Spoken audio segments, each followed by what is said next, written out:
The gentleman from New York is recognized. Reserve. Gentleman from New York reserves. Gentlelady from New Mexico recognized. Thank you.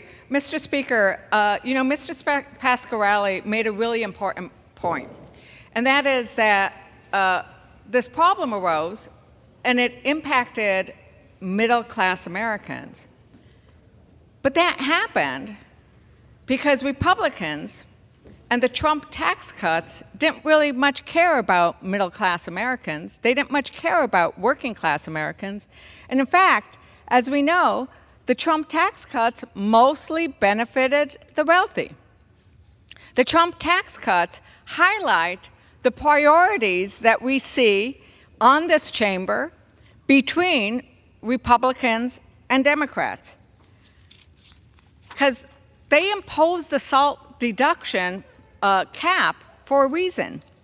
They wanted to make sure that they could pass these tax cuts that, as you can see, benefited the richest Americans, so much more than they did middle-class Americans. It is just a magnitude that is astounding.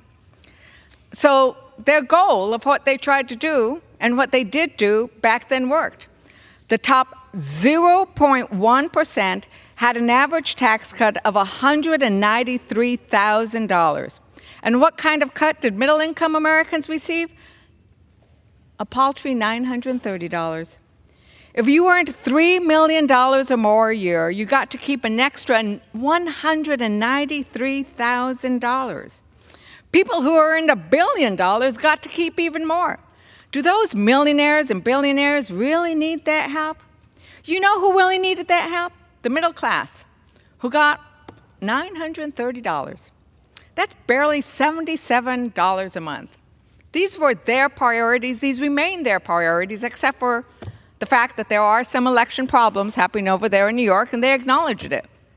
New York, a few of the New York Republicans helped them get their majority, and so this is what they're getting back for 1 year. 1 year only, because they didn't want to vote for a 2-year fix. So, imagine what a middle-class family would have been able to do if they could have gotten thousands of dollars of tax cut.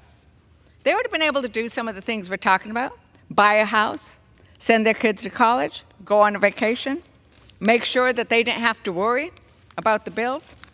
20 years of groceries they could have bought if we just allowed them to get what the rich got. But that didn't happen, because Democrat priorities, we're always standing with the working class and not the wealthiest corporations and CEOs. We want to lower costs and grow the middle class. So H.R. 7160, it's not solving the problem. It's not a permanent fix. It's not even a 2-year fix. So when you guys get up and complain about that this should not be a problem for us, we wanted to fix it for 2 years. You said no. They just don't want to let us vote on things that are important. They don't want to let us vote on a 2-year fix. They don't want to let us vote on Ukraine funding, on emergency security issues that are about protecting our troops. Let us vote on these issues. Let the House members have a say. With that, Mr. Speaker, I reserve.